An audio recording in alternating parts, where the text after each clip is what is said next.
ગુજરાતમાં અને most of regional પ્રોજેક્ટ્સમાં મેં જોયું છે કે ત્યાંના લોકલ લોકો રિજનલ પ્રોજેક્ટમાં ઇન્ટરેસ્ટ નથી લેતા. એ લોકો બધા પોતાની જાતને મોડર્ન સમજે છે અને મોડર્ન બની પણ જાય છે. મેં હાલમાં જ એક પિક્ચર મારી અને વિક્રમ ઠાકોરની એક ફિલ્મ આવી હતી, મા બાપના આશીર્વાદ. કોઈએ જોઈ છે ફિલ્મ? જોઈ છે, ઘણા બધા મિત્રોએ જોઈ છે ફિલ્મ મા બાપના આશીર્વાદ. એ ફિલ્મ કર્યા પછી મને એક વાત જાણવા મળી છે कि ऊपर जिसका अंत नहीं उसे आसमां कहते हैं, ऊपर जिसका अंत नहीं उसे आसमां कहते हैं, और इस जहां में जिसका अंत नहीं उसे मां कहते हैं. माँ बाप ने कभी भूलशो नहीं, પણ આપણા આ જીવનની બે કરુણતા છે. એક તો મા બાપ વિનાનું ઘર. આજકાલના છોકરાઓ ભણી ગણીને સમજદાર બની જાય છે, કાં તો પરણી જાય છે તો એમને એમના વડીલ મા બાપ સાથે રહેવામાં શરમ આવે છે. એમના મા બાપને મૂકીને એકલા રહેવા માટે જતા રહે છે. પણ જે ઘરમાં વડીલોના હાથ ના હોય, મા બાપનો સાથ ના હોય, એ ઘરમાં સંસ્કાર કે સંસ્કૃતિ રહેતી નથી. તો મિત્રો, આપણા આ જીવનની બે કરુણતા છે. એક તો મા બાપ વિનાનું ઘર અને ઘર વિનાના મા બાપ. આપણા સમાજમાં વૃદ્ધાશ્રમો વધી રહ્યા છે. શું કામ? જે મા બાપ તેમના 4-5 છોકરાઓને દિનભર કામ કરીને તેમનું પેટ પાડી શકે છે, એ જ 4-5 છોકરાઓ મોટા થયા પછી તેમના મા બાપ નથી પાડી શકતા. અરે પહેલે બચ્ચા ખાના નહીં ખાતા था तब मां रोती थी. મેં મારી ઘણી બધી ફ્રેન્ડ્સને પણ જોઈ છે, એમના નાના નાના બાળકો ખાતા ન હોય તો એ લોકો રડવા માંડે. મારી બહેનો પણ છે, એમને પણ છોકરાઓ છે. ડોક્ટર પાસે કમ્પ્લેન કરવા જાય છે કે મારો છોકરો કે છોકરી કંઈ ખાતો નથી અને રડ્યા જ કરે. એની ચિંતામાં એ લોકો નથી ખાતા. તો પહેલે બચ્ચા ખાના નહીં ખાતા था तब मां रोती थी, मगर अब बच्चा खाना नहीं देता तब मां रोती है. નાનો હતો ત્યારે માની પથારી ભીની રાખતો, નાનો હતો ત્યારે માની પથારી ભીની રાખતો, અને મોટો થયો છે તો માની આંખડી ભીની રાખે છે. તો મિત્રો, આજકાલના કળિયુગના પુત્રોને થઈ શું ગયું છે? અને એટલે જ અહીંયા જેટલા પણ આ મા બાપ બેઠા છે, પરિવારજનો આવે છે, એટલે જ હું બે ચાર મારા દિલની વાત કરું છું. કોઈ પણ મા બાપ જીવનમાં 2 વખત તો જરૂર રડે છે. એક તો દીકરી ઘર છોડે ત્યારે અને દીકરો ઘર છોડે ત્યારે. કે જીવન એવું ન જીવો કે કોઈ ફરિયાદ કરી જાય, જીવન એવું ન જીવો કે કોઈ ફરિયાદ કરી જાય, પણ એવું જીવો કે ફરી याद करी जाए. तो मित्रों, तरक्की से हमने क्या पाया और क्या खोया? कुत्तों को घुमाना याद रहा मगर गाय की रोटी भूल गए. कुत्तों को घुमाना याद रहा मगर गाय की रोटी भूल गए. ब्यूटी पार्लर का रास्ता तो याद रहा मगर लंबी चोटी भूल गए. हाय हेलो सब याद रहा, नम्र प्रणाम भूल गए. अरे हिल स्टेशन तो सब याद रहे मगर 4 धाम भूल गए.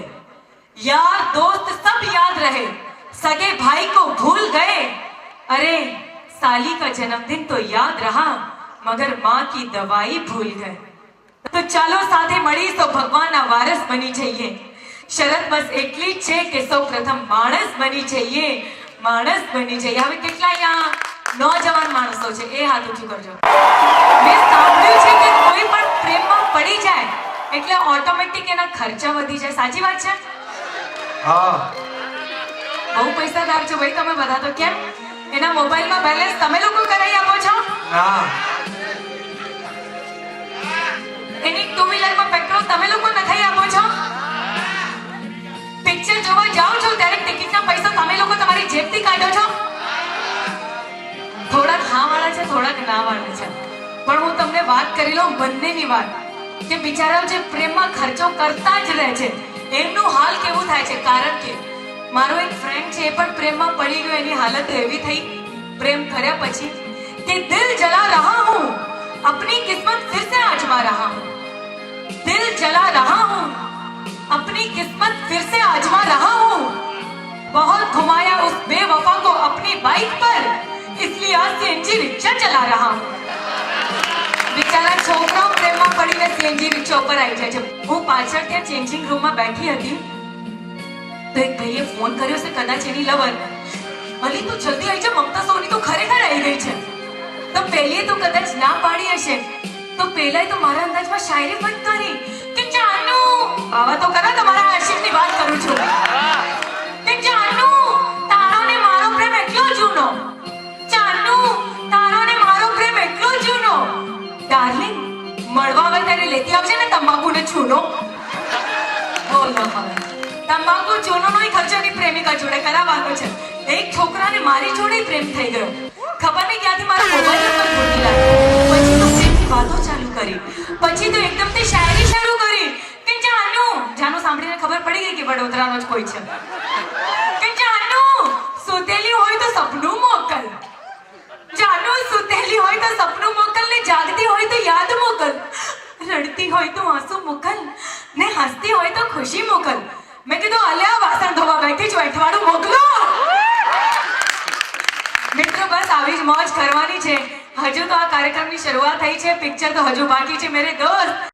जब हमने कहा ममता मैडम आपका तो जवाब नहीं, हमने कहा स्कूल में मैडम होती तो स्कूल के बच्चे क्या शायरी करते हैं कि उनाળામાં બાજરી ને શિયાળામાં કપાસ, ઉનાળામાં બાજરી ને શિયાળામાં કપાસ. મમતા મેડમ તમારી યાદમાં અમે બધા વિષયમાં નાપાસ. करो कम कूड़ा.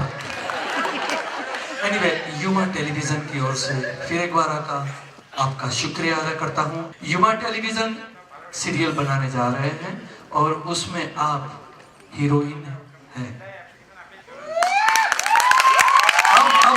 और सुनिए हीरो की कास्टिंग करो तो मुझे जरूर बुलाना.